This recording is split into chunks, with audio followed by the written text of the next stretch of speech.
He has no face. He doesn't speak. But for more than a decade, millions have seen him.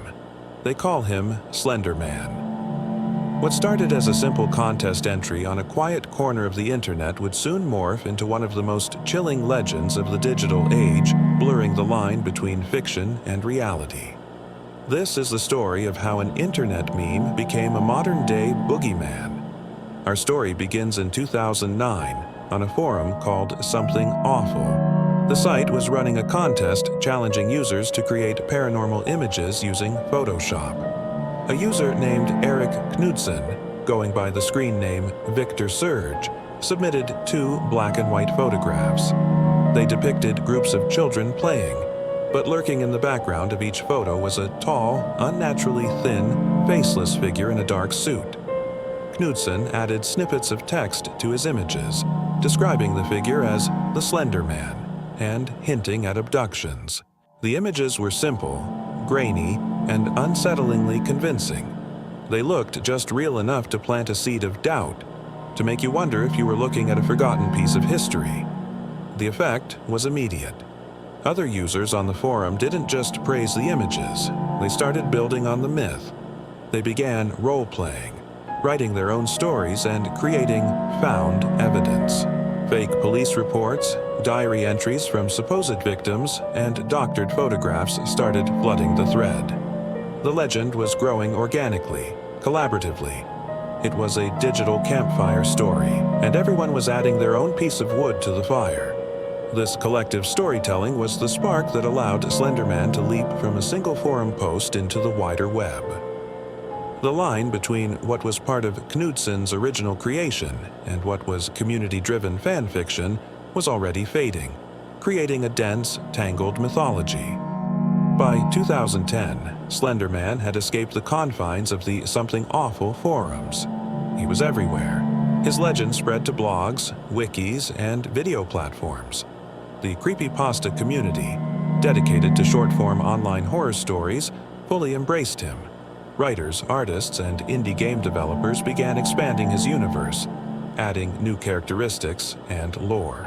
He wasn't just a background figure anymore. He was an active predator. Some stories claimed he could stretch his limbs to impossible lengths. Others said he could teleport, and many suggested that just thinking about him was enough to draw his attention.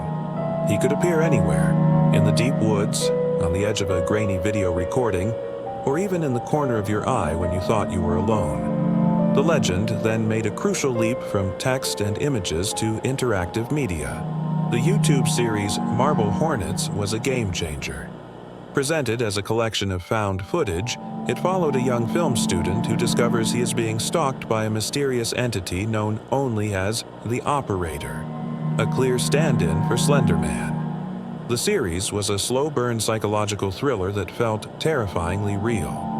It popularized many of the tropes we now associate with Slender Man: video distortion, coughing fits, and the ever-present sense of being watched. The Marble Hornets series proved that the Slender Man mythos was perfect for the burgeoning world of online video, where suspense could be built frame by terrifying frame. Then came the games.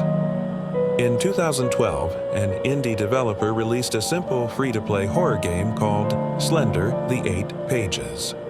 The premise was stark. You're alone in a dark forest at night, armed only with a flashlight, and you must collect 8 pages of a manuscript before Slender Man catches you. The game was brutally effective. It had no complex story, no combat, just pure, relentless tension. Every time you picked up a page, the ominous drumbeat intensified, and the chances of turning around to see that blank, white face staring back at you increased. The game became a viral sensation, largely thanks to Let's Play videos on YouTube, where viewers could watch their favorite content creators scream in terror. It turned the fear of Slender Man into a shared, interactive experience. With every news story, every video, every game, the legend grew stronger. Not in the real world, of course, but in our collective consciousness. He became a symbol of modern anxieties: the fear of the unknown, the fear of being watched in an age of constant surveillance, and the fear that the digital world could bleed into our own. Slender Man was no longer just a character. He was an idea, a piece of digital folklore passed from one person to the next. He represented the power of the internet to create a myth so compelling that it felt real. But this blurring of lines was about to take a dark and tragic turn. In 2014, the story of Slender Man crashed into the real world in the most horrifying way imaginable.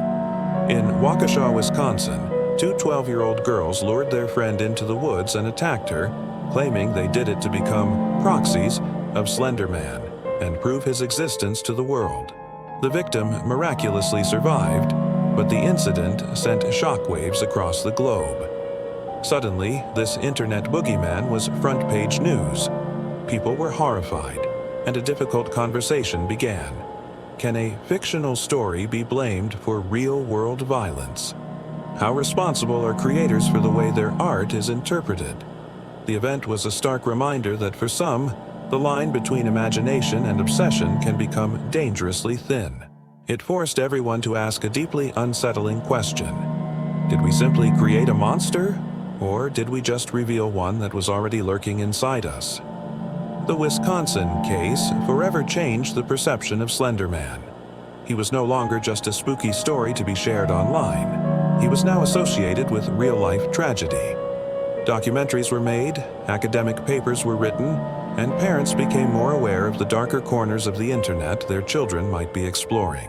The creator, Eric Knudsen, expressed his deep sorrow for the victims and their families, stating he never imagined his creation could be linked to such a horrific act.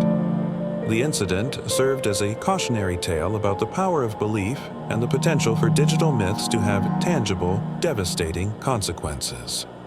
Despite the controversy, the legend of Slender Man endures. He has become a permanent fixture in our digital folklore, a modern-day urban legend for the internet generation. Even now, people post grainy photos from trail cams, claiming to have caught a glimpse of a tall, thin figure among the trees. Others share stories of unsettling dreams, of a faceless man watching from the edge of a forest or standing silently at the foot of their bed. He has transcended his origins as a Photoshop contest entry to become something more. A self-perpetuating myth that feeds on our primal fears. Slender Man began as a handful of pixels and a few lines of text, but like all the best urban legends, he escaped the screen. He tapped into a fundamental human fear, the fear of the unknown that lurks just beyond the light of the campfire, or, in this case, the glow of our monitors. He is a testament to the internet's power to create, share, and evolve stories at a speed never before seen in human history. He is a monster made by us, for us. So the next time you find yourself walking alone, perhaps through a quiet stretch of woods, and you get that unmistakable feeling that you're being watched, don't look for too long. He's still out there, watching. Thanks for joining us on this deep dive into one of the internet's most enduring legends. If you enjoy exploring the strange and mysterious, make sure to like this video and subscribe to the channel for more content. Let us know in the comments what modern myth you'd like us to investigate next. Stay curious and stay safe.